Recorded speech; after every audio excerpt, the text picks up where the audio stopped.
This is On Assignment. Reporter presentation. VOA News. Baghdad. VOA News. Hi, I'm Imran Siddiqui here with Alex Villarreal, and we're taking you on assignment. Our first stop, Afghanistan, where the pending U.S. pullout is triggering concerns about the economy. Then on to Chicago, host of the 2012 World Summit of Nobel Peace Laureates. And later we go behind the scenes of a VOA radio show featuring some of the biggest names in music. These are the stories behind the stories, so join us as we go on assignment. We go now to Afghanistan, where after a decade of war, many businesses depend on foreign contracts. But with the looming departure of U.S.-led forces, there is widespread uncertainty about the country's economic future. So many people in Afghanistan have emptied their bank accounts and taken their money abroad.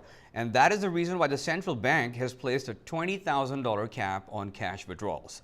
Bethany Matta reports on the effects of this financial exodus. Let's take a look. Many truck drivers like Mehrab Gul have made their living delivering flour and cement from neighboring Pakistan and Iran. He says business has been dropping. Orders have decreased a lot. We used to drive 6 rounds of cement in a month from Pakistan. Nowadays we bring 3. The truck drivers also complain about payoffs to the police. Official corruption is crippling investor confidence, and businessmen are taking their cash and leaving the country. Some $4.5 billion in 2011. Najibullah Akhtari, the president of the Money Exchange Union in Kabul, says if the international community leaves, Afghanistan will fall to civil war. Businessmen are escaping day by day. And the matter of what happens in 2014 has a negative impact on the market. Bethany, thank you so much for joining me. Thanks for asking me. What was Afghanistan's economy like before troops arrived? From what I understand, during the Taliban and stuff, the economy was, it wasn't what it is today, but it was certainly like surviving. They were not thriving. And then I believe when the troops had come in, they basically pushed a lot of money into the economy, so it immediately was jump-started.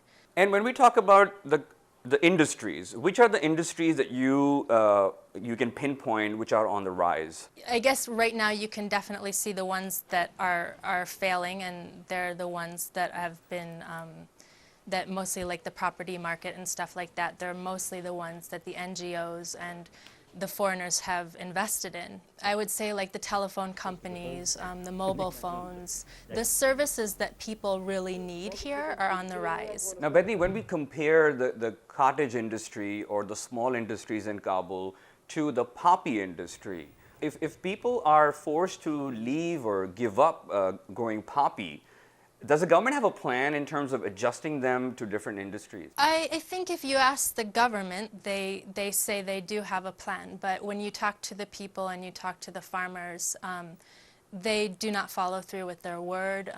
They're not given any seeds, they're not given any money, or if they are given alternative crops and stuff like that, they're not making near as much money as they make from poppy. So no, I mean, if you ask the people, it's the poppy eradication is not working only because the government has not fulfilled their promises.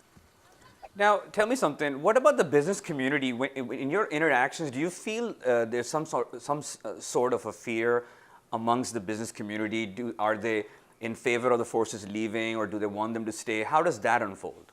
I think you have different perspectives. Basically, what has happened over the past 10 years is that these elite Afghans they've made money off of ISF. They've made money off of Western development and contracts and stuff like that. So these people are very fearful that, you know, their money is leaving.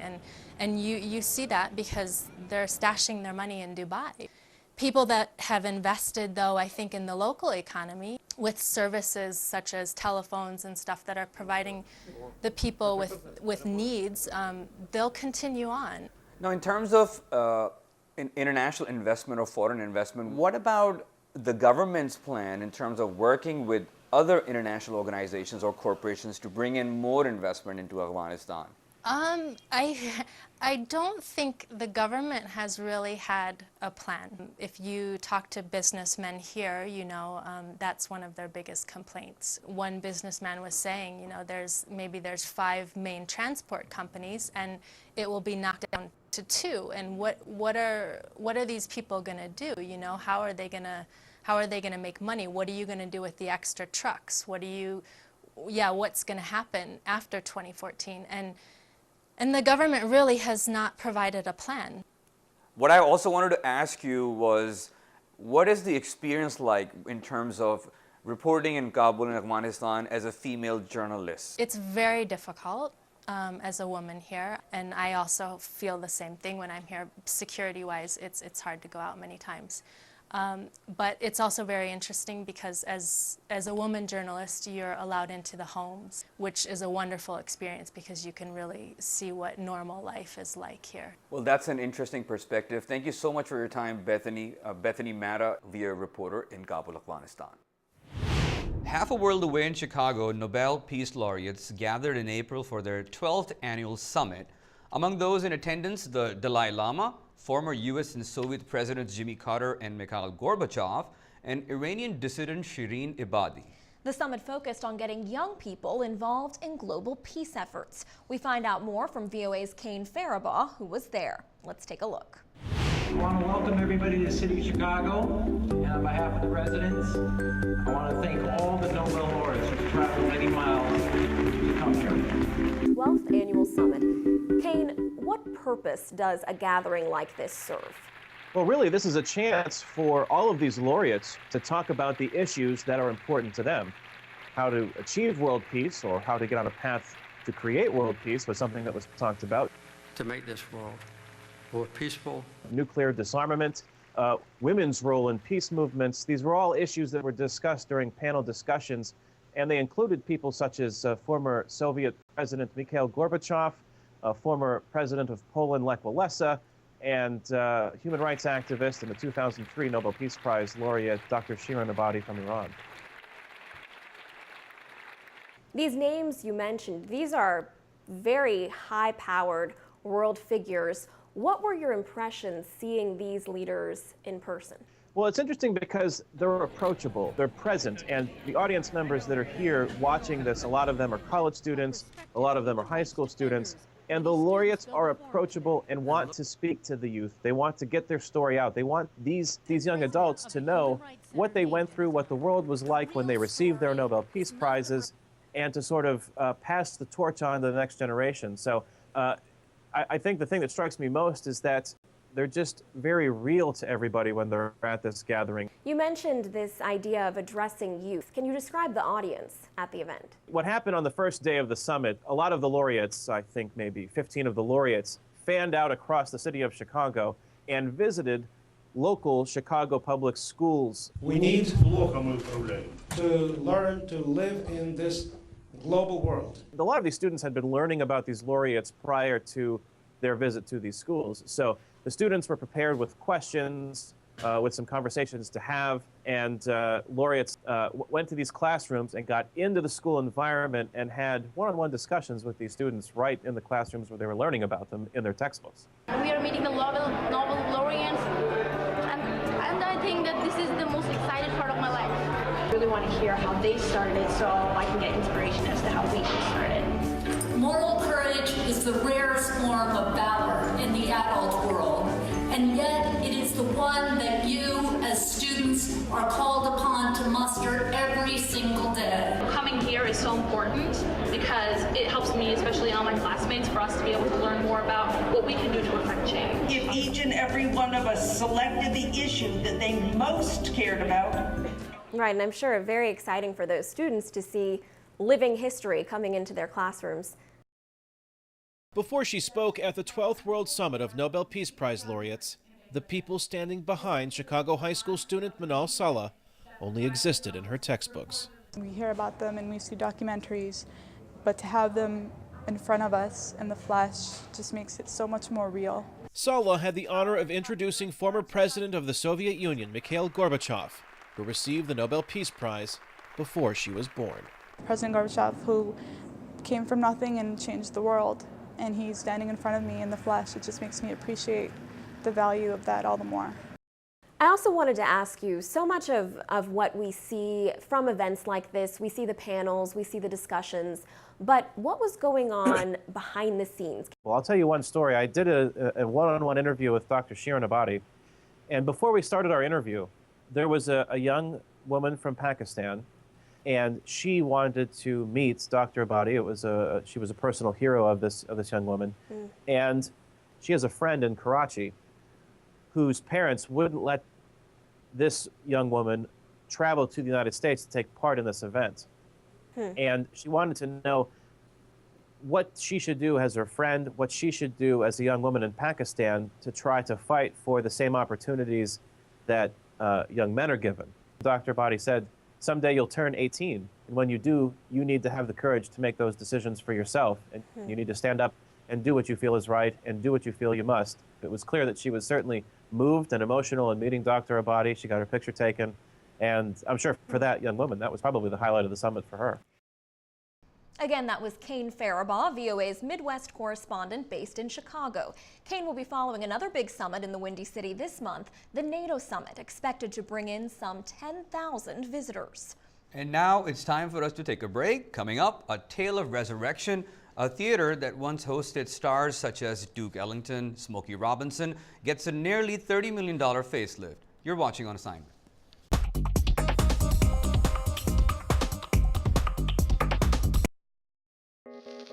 This is the Voice of America.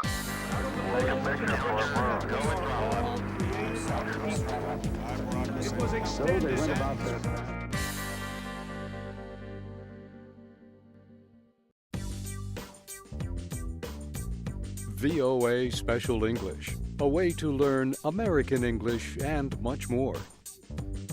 Broadcasting news and features around the world on radio, television, and on the web at voaspecialenglish.com. For 50 years, helping people understand world events and the language and culture of America. The Voice of America is offering online English lessons. The Classroom is Voice of America's new online English classroom. From the VOA homepage, click on Learning English and then click on the Classroom to start learning English.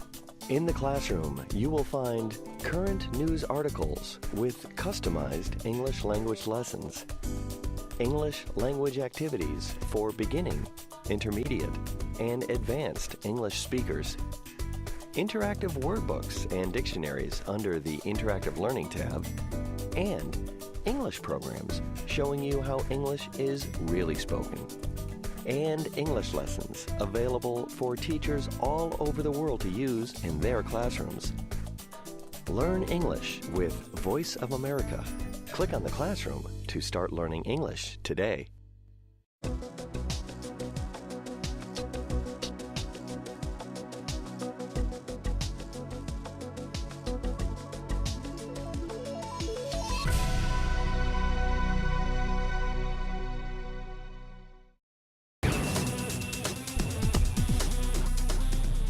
Top African-American entertainers like Ella Fitzgerald, one of my personal favorites, and Duke Ellington once performed at Washington's historic Howard Theater. But the Howard sat closed for more than 30 years until the community joined forces to save the building. VOA's Chris Simpkins attended the recent grand reopening of the theater and joins us on set. Chris, how you doing? Very well, thanks for having me. You're welcome. Something happened in the 60s that affected the Howard. What was that? In April of 1968, Dr. Martin Luther King Jr., the preeminent civil rights leader in the United States, was assassinated. So in African American communities across the country, there was rioting, and DC was not alone. In this neighborhood where the Howard Theater was located, fires broke out everywhere, buildings were looted or destroyed because there was a level of anger and emotion, high emotion, after the assassination of the civil rights leader. Okay, but the good news is that the Howard has opened up again, so let's check out your story. The Howard Theater, a Washington, D.C. landmark, is reborn. The sound of music once again fills the historic venue that was built in 1910 as the largest theater in the world for African American entertainers and audiences. The theater occupied a big part of Black history. In the 1930s, Washington-born composer and big band leader Duke Ellington made his mark at the Howard. Black artists like Diana Ross and the Supremes also graced its stage. Grammy Award-winning singer Marvin Gaye was discovered here.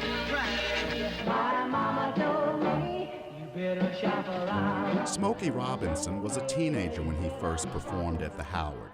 He and other black musicians came back to celebrate the theater's revival. I grew up in this theater, and it was a mainstay. We used to bring the Motortown reviews here. We had a great deal of fun in this theater, and I'm very happy that they opened it again. Broadway actress and singer Leslie Uggams also came to celebrate. These kind of theaters, you really had to make your mark because the audiences took no prisoners. And so you better know your stuff. And plus, for me, what was great about it is that everything I do on Broadway now, and I do 8 shows a week, I learned from playing theaters like this. For decades, the Howard Theater hosted vaudeville acts, plays, musicals, and local talent shows.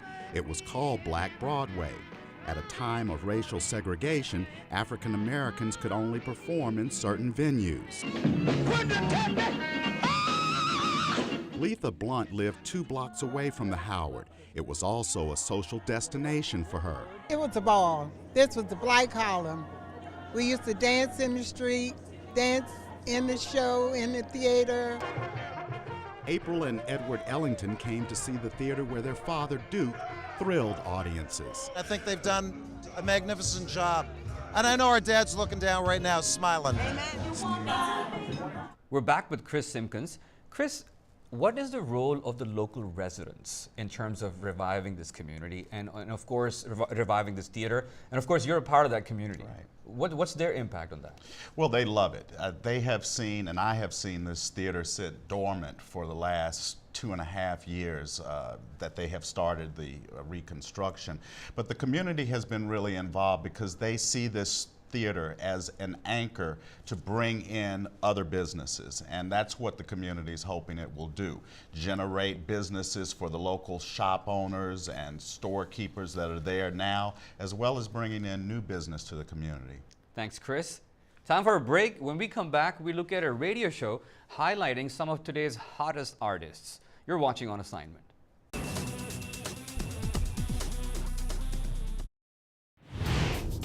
The agency quotes the country's election commission as great criticism, anti-gay measures have been coming in first thing in the morning. I get down to my desk, get into my computer and just check all the stories we have. I will come to work in the morning and of course hit the ground running. Yes, sad story. That part of the morning is really crazy for me, but that's how it is. I've gotten used to it. Hey, spares no details of the horror. I'm so self-conscious. Well, we come in, want to make sure the table looks shiny. Oh, somebody was having a party on this table. Demi and I, we have a chemistry and we work together very well. Vincent is just an easygoing guy, and sometimes I like to kind of pull his coattails a little bit and just try to shake him up. Hello, I'm Vincent McCory. And I'm Dimiake Mokaliele. This is In Focus. Every time I get on the set, when I hear that you're on, hard as it might be to believe, I am a nervous wreck inside because I always feel it's just a question of the prompter stopping and me not finding my words on the page and what will happen. The world's most dangerous conflict. VOA's Chris Simpkins has. I think the best part is just knowing that you have an audience out there that is expecting you to tell them these stories, being able to relate to them the stories in a way that makes them feel informed. Kumaraswamy's legal action against rebel leaders. Demi and Vincent enjoy each other. It's a very warm friendship. They're joking. They have this great rapport. This is In Focus. This is in focus. He's half the face, I am half the face of the show. The two of us together make it feel like the show is whole.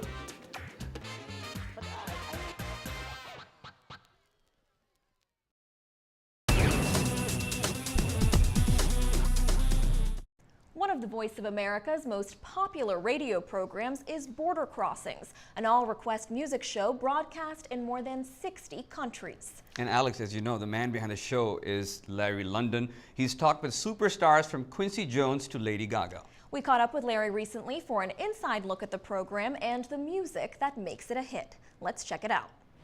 This is Border Crossings, and it's a request from Mike Ocean. I'm sitting here with Larry London, host of VOA's music radio show Border Crossings. Larry, thank you so much for joining us. I wanted to ask you, for those viewers that we have who haven't had the pleasure of listening to your program, when they do tune in, what can they expect to hear? Well, first of all, thank you, Alex, for having me on. Border Crossings has been a variety of different things over the course of its existence. When I host the show, it's kind of really reflective of American pop culture. So what we have on is giveaways, we have requests, we have interviews. You have a very special sound, a very, unique sound. Did you just self-taught or? My mother. Over the years, I've talked to Adele, Moby, Richard Marx, Gladys Knight, Boyz II Men, Smokey Robinson, Katy Perry, Lady Gaga, Natasha Bedingfield. My first song was called Single. We've had Aretha Franklin in. All of the press photos they took of Aretha and I, she was holding the bag of Cheetos. I saw that. I did see that photo. It's great to be able to meet these people in person who make these hits that we play in the United States and all around the world. You recently talked to Little Steven of Bruce Springsteen's E Street Band. He shared some backstage secrets with you. Can you tell us about that? Well, a couple of things that I found very interesting that, he even seemed surprised when he was telling me about them. I asked him how involved he is in the set list for what they're going to play. He said, not at all. He said, Bruce is called the boss for a reason. He is the boss. Mm-hmm. And he said, we get the set list of songs 10 minutes before we go on. Wow. When you have a leader like that, you just rise to the occasion. You have to. Who is your audience? Well, we're up to 7 listeners now. No, just kidding. You have a lot more than that, I know. The listeners are great. It's really a rewarding feeling to come on the radio and talk to so many people in so many different places whose lives have so many things going on. Some of the people understand what I'm saying, every word of what I say. Some don't. They're learning English as they listen. People in America can't even buy it, but you can win one just for listening. The audience is wonderful, and unlike the American radio listening audience that tends to be a bit spoiled, because radio, they don't go crazy over DJs anymore like they did in the 50s and things, but people around the world, the international audience, much less spoiled, much more appreciative. There is a relationship between the listener and the host. Mabratu Belachu wants a little reggae music from Bob Marley, so what Mabratu wants, Mabratu gets. Some of the countries where you have listeners, can you name some of the regions? The Voice of America is very well established in places like Africa.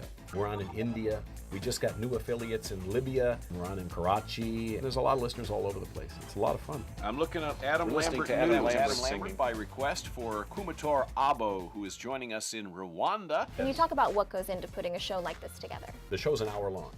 So in the course of an hour, you can only get in so many songs. An hour is an hour, you get 10 songs.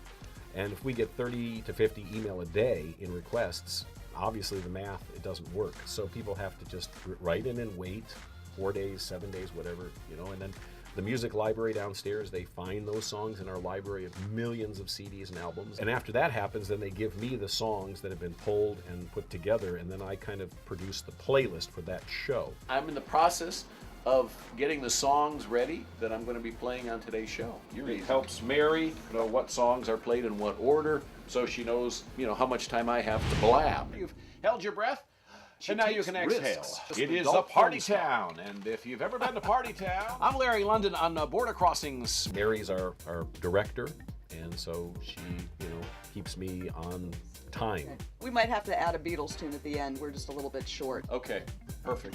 This last year and a half, I've launched a Facebook page, and it's been fantastic. Now it's instant feedback. I mean, I can say something, and within a minute, somebody's writing on my Facebook page about it, or they're writing me an email or calling. Good morning, Border Crossings. Finally, I just wanted to ask you, for you personally, you've been in radio almost from the beginning. Well, okay, we won't say. Well, don't say from the beginning of time. We won't say exactly how long. But you've been in radio for a long time. Right. What's it like for you to be able to do this for a living? Love it. I always say it beats working for a living, because it does. I'm Larry London, and Border Crossings will return tomorrow right here on the Voice of America. Speaking of border crossing, the Portuguese are no strangers to the idea. In the 60s, they traveled to richer countries like Germany and Switzerland for work. But now that much of Europe is struggling economically alongside Portugal, young Portuguese are looking to their former colonies for opportunity. Dominic Laurie has more in this week's Full Story feature.